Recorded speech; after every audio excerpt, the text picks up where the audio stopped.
National news of racial tension and fatal shootings touches Tucson. Can we help bridge a divide? And how will more laptops in Tucson schools change the classroom? Plus, the latest on a proposed controversial new interstate and research on the aging brain. This is Metro Week.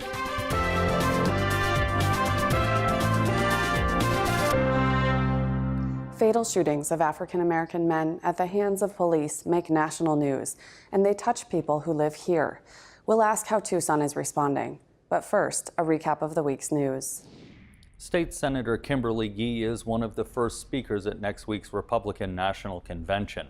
Senator Yee, who represents parts of Northwest Phoenix and Glendale, says it is an honor to speak at the convention. She says she'll share her story and her values with the audience. Senator Yee is expected to be the majority leader in the Arizona Senate next year. Last week, she was named as one of the 25 most influential women in state politics by Congressional Quarterly's Roll Call. Veterans deported for committing minor crimes may get a chance to lawfully return to the United States. More than 60,000 members of the United States military are not citizens, but they are in the country legally. If they commit a crime, even a minor offense, they can be deported. A bill sponsored by Congressman Raul Grijalva would give them some protections from deportation, but the Southern Arizona Democrat says he's not pushing amnesty. The proposal also would allow deported veterans back into the country if they meet certain requirements. The Arizona Supreme Court ruled this week that the smell of marijuana is enough to give police legal grounds to conduct a search. 2 Arizona men sued the state, saying the voter-approved medical marijuana law means that smell is not enough to allow a search. A unanimous state Supreme Court disagreed, saying that marijuana is still illegal for most Arizona residents. Earlier this month, petitions were submitted for a November ballot question making the recreational use of marijuana legal. For more on all of the week's stories, visit our website. The Black Lives Matter movement, the local response to fatal police shootings elsewhere, and last week's fatal shootings of 5 Dallas police officers. They prompted people to gather last Saturday in Armory Park. AZPM's Nancy Montoya was there. We're paying homage to the loss of senseless death. In the crowd was a young man, a third-year student at the U of A. Caleb Stewart says, unlike many here, he had never thought about standing up as an African-American male to protest police treatment. But he understands the feeling. Not just in the recent days that we've heard all the shootings, but I know my whole life I have struggled with this exact thing, you know? Seeing that these are the realities that we live with today. But something has got to happen. That's all I know. That's all I know today. Because I'm tired. I'm tired of crying, y'all. I'm tired of being angry in my own country. I'm so tired of being upset. I'm tired of turning on the news, and that is what I see. That shouldn't be happening. Not in my country. And so Caleb says he is taking his anger and turning it into something positive. Along with other students, he is putting together a multiracial team to organize a community-wide rally on August 21st on the U of A Mall. Caleb Stewart says he wants to shift the focus from what divides us to what unites us. Earlier this week, I talked with 2 people working on the same goal. Assistant Tucson Police Chief Ramon Batista and Urban League President and CEO Deborah Embry shared how all this national news affects them. Thank you both for joining us. We're really fortunate, I think, that Tucson has not seen any incident like the ones that we've been seeing in the national news, but I think people are also aware that it could happen here. Nobody's really immune from it. So I want to ask you if you feel particularly vulnerable, especially after the shootings of police officers in Dallas last week. I feel very lucky, to be honest with you, to be living in this community.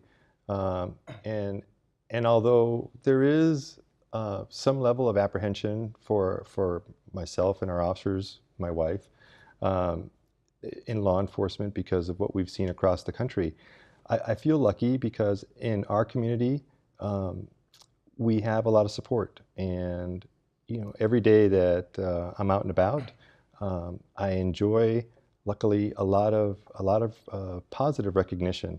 And although we know that as a community there's a lot more that we can do, by and large, I think that through the years of working with our community, we have a certain level of trust that we've built up, but certainly nowhere near where it needs to be and where we want to be.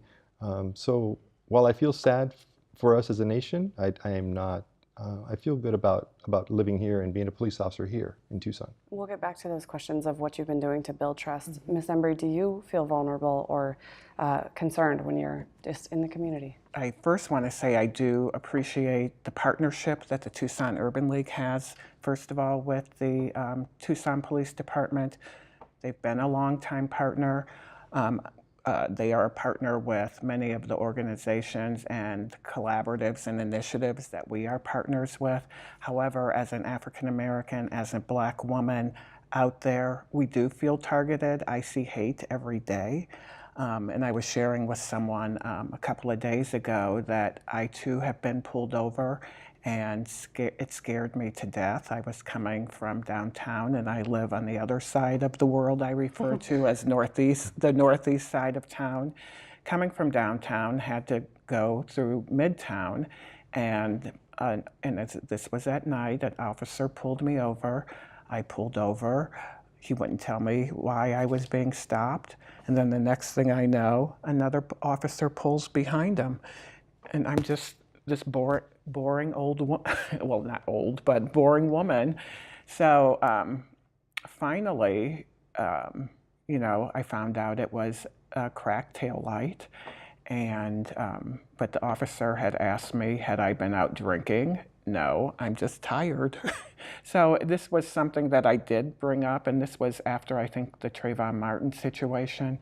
So it was something that I did bring up with former police chief, and he also shared that nowadays that officers have to, travel as teams, but it scared me to death. So I can imagine how our young African-American males feel when they get pulled over as well.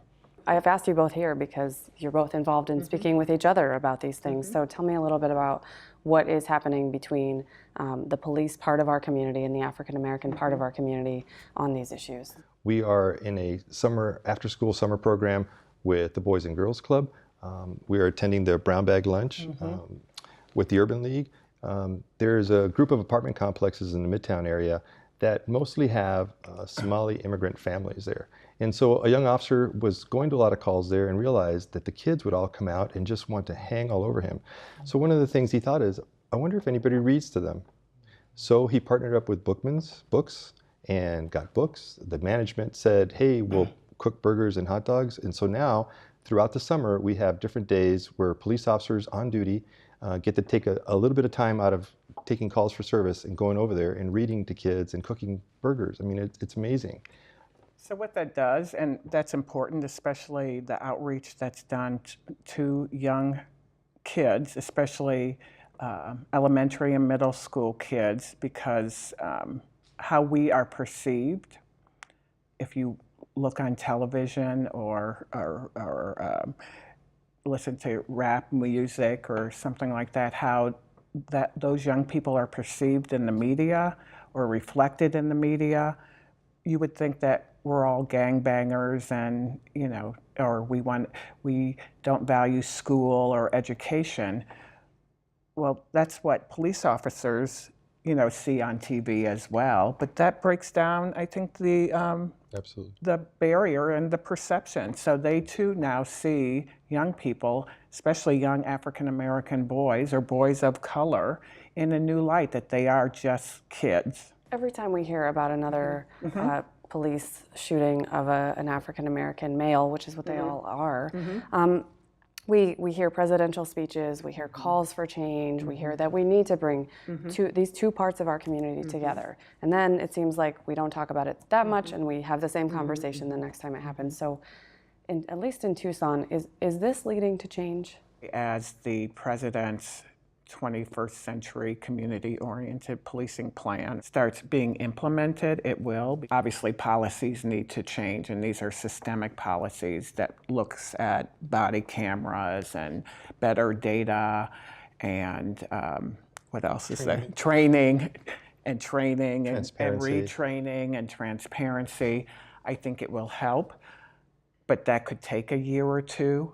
So we, I think, need to come up with some strategies. We do believe in working together as a community to solve community problems.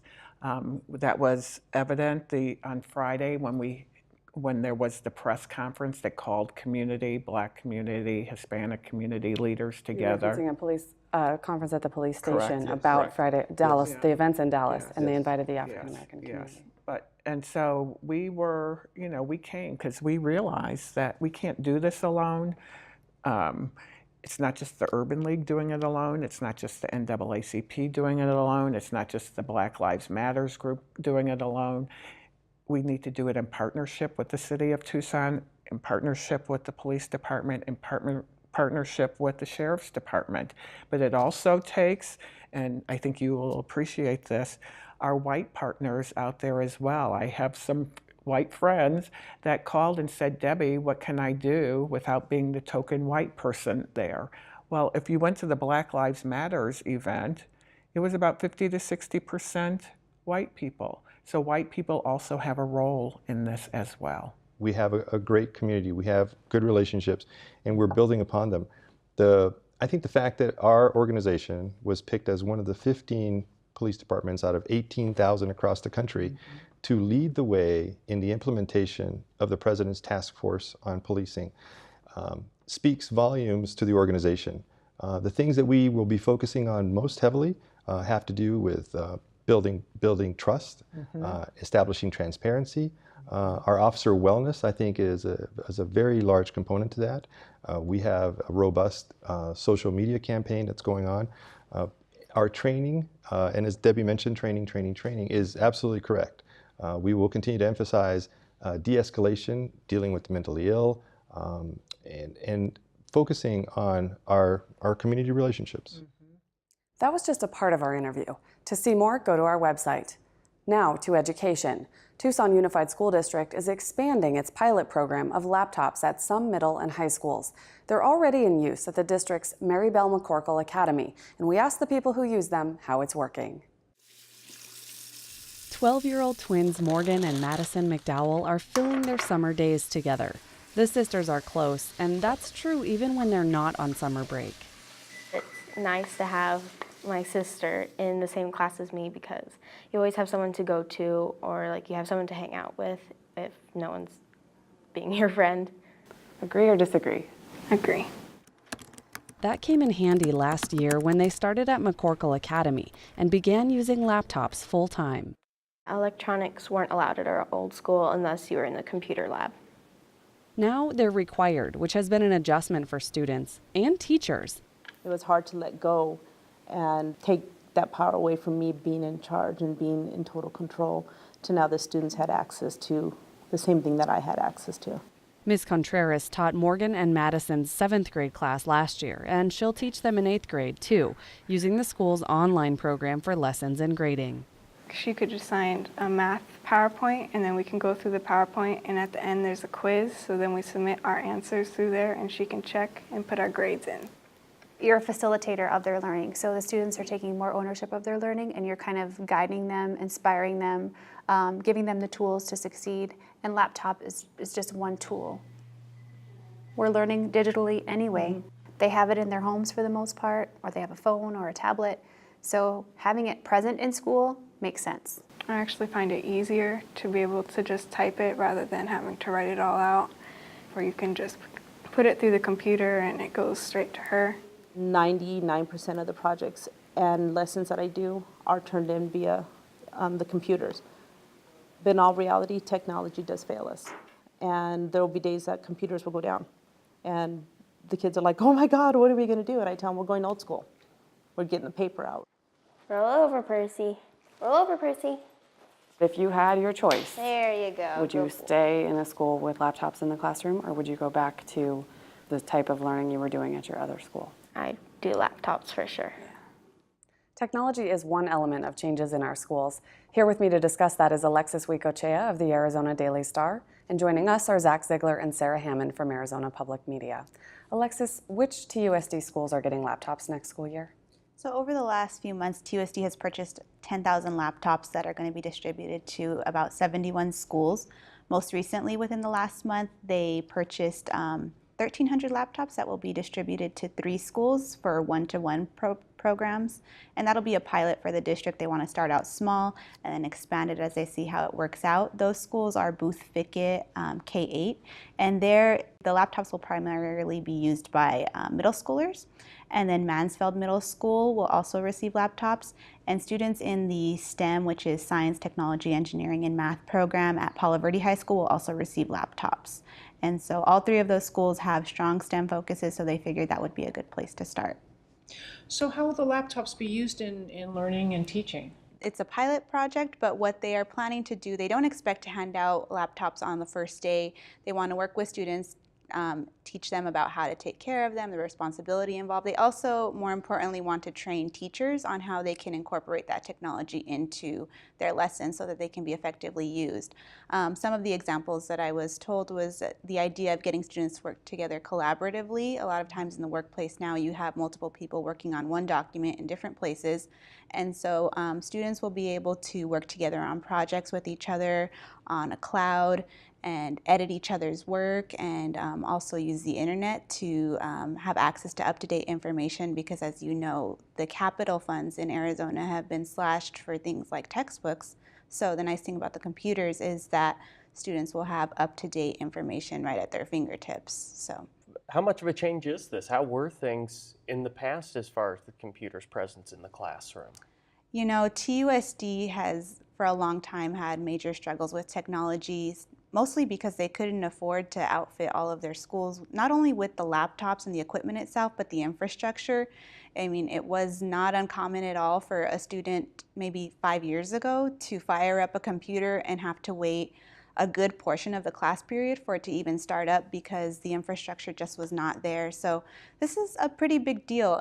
The one-to-one program is only at 3 of the schools, but with all of the laptops that they've been purchasing recently, they say that it'll bring about 80% of their schools to a ratio of 1 laptop for every 2 students, which is pretty, it's a pretty good upgrade from where they were. And I want to switch you to another topic in the coming school year, and that is that Proposition 123, which voters approved across Arizona in May. Most of the school districts said they were going to use that to give raises. It's additional school funding, and they were going to use that to give raises to teachers this year. What's going on in TUSD? TUSD was allocated about $9.7 million, and initially the superintendent there said that that money would primarily be used for teacher raises. The governing board just recently approved the teacher raises that would be paid for with Prop 123, and really only about $3 million of that money was used for teacher raises and also to give increases to other staff members. So teachers are receiving a $700 increase to their base salary, and other staff members are receiving a 1% increase. And then I'm going to shift you into another topic, staying on education though.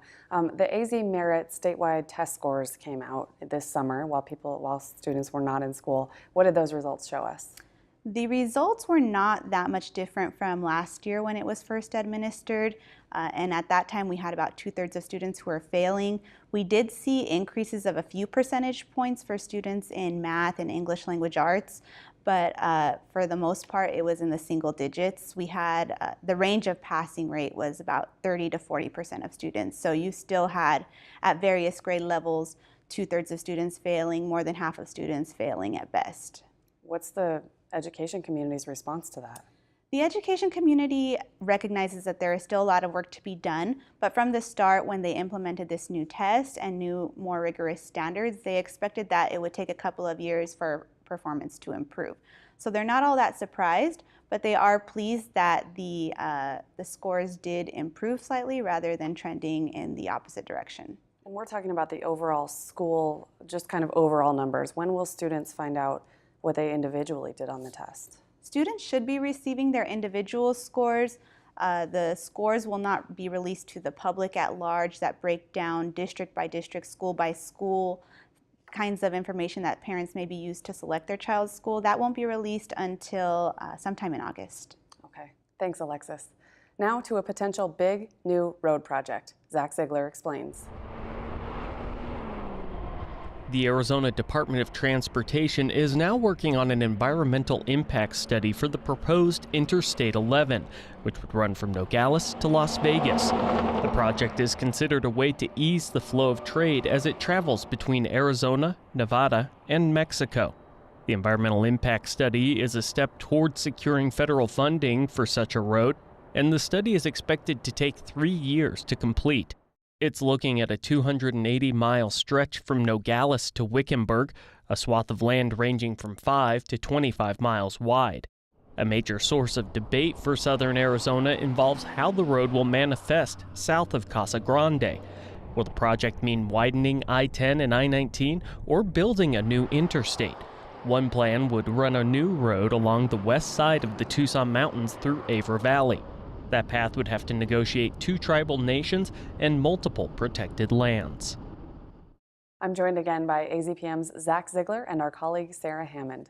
Zach, I want to back you up just about a half a step. What is an environmental impact study? Once a Department of Transportation has identified a route, a general area that they'd like a project to run through, they're looking to see where they will have the least environmental impact within that area, where makes the most sense, basically, to run possibly a new highway or to widen existing ones. So the study area looks huge. You said 25 miles across in some places, and we see it's about half the state in height. Why is it so big? Well, the width is just because there are plenty of options in some of these areas, and in some places you do have to get out to quite a wide expanse. They're really looking to find the best alternative, and to do that you really have to take in a wide area to figure out what works best. And when will the plans be narrowed into a more specific route? This process takes about 3 years, usually coming out of the environmental impact study is when you see a handful of proposals about what might happen. That was what recently happened with the idea of running a rail line between Tucson and Phoenix. Once the environmental impact study was completed, they put out a handful of, I believe, 3 or 4 alternatives that might be the best option for such a project. And if this comes to fruition in the next however many years, who will pay for it? What will the funding source be? Usually with interstate highways, most, if not all, of the funds come from the federal government. We have already seen some acts by senators and members of Congress who represent Arizona pushing forward, getting legislation set up to get some money for this project, regardless of how it manifests. So are we going to see an I-11, or is this just pie in the sky? Well, the idea of the I-11 corridor will happen. Whether or not it will end up as its own highway, it's still up in the air. There are a lot of citizens who don't necessarily like the idea of building that new highway through the Avra Valley. That was one thing that I found, was it was more than just the people who live there, because that route could run by Saguaro National Park, the Desert Museum, some areas that are very much so kind of where Tucsonans go to recreate and be with nature. That could represent a problem. So the answer may be widening I-19 and I-10 further. There's even talk of going to a double stack freeway as we run through the main part of Tucson with I-10. So one of those may end up being the best option. So whether we will see a true I-11, we'll see, but we will see an I-11 corridor more than likely. All right, thanks so much, Zach. A diagnosis of Alzheimer's disease or dementia is something no one wants to receive firsthand, or for a loved one. Sarah Hammond has been looking into the science of the aging brain. While 16 million Americans are expected to be living with Alzheimer's by the year 2050, that's only a fraction of the aging population. Scientists at the University of Arizona are focusing on aging in the brain as part of the university's neuroscience research priority. Researchers are working to determine the causes of these brain diseases, treatments for them, and ways to prevent them. The researchers are coming together under the umbrella of the new Center for Innovation in Brain Science, led by a U of A graduate who studies the aging female brain and how certain hormonal milestones that women face might be trigger points for Alzheimer's. So in your report, you said our bodies are basically lasting longer than our brains. That's a takeaway I took from it. Is it as simple as that? Not really, because aging is not a disease. Aging is part of our human development. We're born and we go through the maturing and middle age, and then as we start to age, it's not just our brain. Other organs are affected. It's just that the brain is so complex. It's been more difficult than, say, figuring out heart disease, to figure out why our brains lose memory and function. So that kind of makes me wonder about the researchers. You say this is kind of a part of life. Did you find that maybe the researchers were a little drawn into this for any sort of personal or reason? Absolutely. They shared family incidents where members of their family had lost memory or lost some of their cognitive abilities. Another researcher met a woman who could remember what she did some years ago, but not the conversation they had just had. So it's a very personal endeavor on their part. Now, is that something that happens because the brain is sort of degenerating? Is that what's causing that memory loss? It's not so much loss of cells, it's more the connections. So the way the cells talk to each other are through synapses. And the synapses don't connect, so the brain figures out other ways to make those connections so the memories can still be laying down, if you will. A big part of your report was exploring what's happening at the University of Arizona's new Brain Research Center. So tell us what that is, what they're doing there. So the Center for Innovation in Brain Science was formed to bring together a lot of the research that's already going on. There's a lot of good neuroscience research going on here, but as is often the case with researchers, they're in their laboratory silos. So this brings them together. They can have conversations over coffee or at seminars, and one researcher will learn that another is working on the same problem, and they get together, and it really provides more bang for the buck, if you will. I was also interested in a part of your report that said female brains are aging differently than male brains. Can you tell us more about that? Well, the new director of the Center for Innovation in Brain Science is Roberta Diaz-Brinton, and she's a U of A graduate. She got all of her degrees here, went to University of Southern California and started laboratory research there, has just come back. And she's looking at the female brain because women, we all go through hormonal changes, but women have a couple extra. We have pregnancy and then menopause. And at the same time that menopause begins is about the time that Alzheimer's onset occurs. It's often not diagnosed for 20 years. And also going on in our bodies is glucose metabolism. So our glucose, in women, our glucose metabolism slows at menopause, and that's at about the same time that Alzheimer's might be triggered. So she's trying to see if there's a connection there. So it's an interesting hypothesis.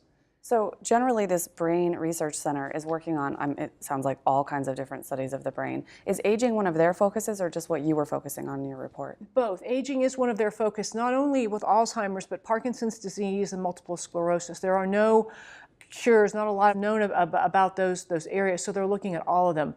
And then my reporting was done as part of a package that the Arizona Science Desk put together. It was our first big project. There was a collaboration among all 4 NPR affiliate stations. We all contributed to the report that ran all this week. Thanks for your report, Sarah. That's it for us. If you missed our stories about laptops in Tucson schools, how local police and the minority community are responding to the Black Lives Matter movement, or plans for a new interstate between Mexico and Las Vegas, of course you'll find it on our website. In the coming weeks, we'll bring you election campaign coverage so you can prepare your vote for the August primary races. Now, we leave you with an excerpt from Michelle's Story, a new original documentary by Arizona Public Media premiering next Thursday, July 21st at 9 p.m. Thanks for watching. We don't have a choice. Like, we weren't given an option. You know, we were given cancer, and the kids weren't given an option. And I don't know if that's fair or not, but I didn't give them an option either because I'm going to remission. And I didn't allow for them to think otherwise. I think about how to teach my children, I think to cope with grief, but without making them grieve early. I don't want to be mad. Like in all of this, I've not felt mad. And I just don't think there's room for that. Okay, what's next? I just don't want them to think that I quit. And I think that's the most important thing is that, you know, I just won't quit.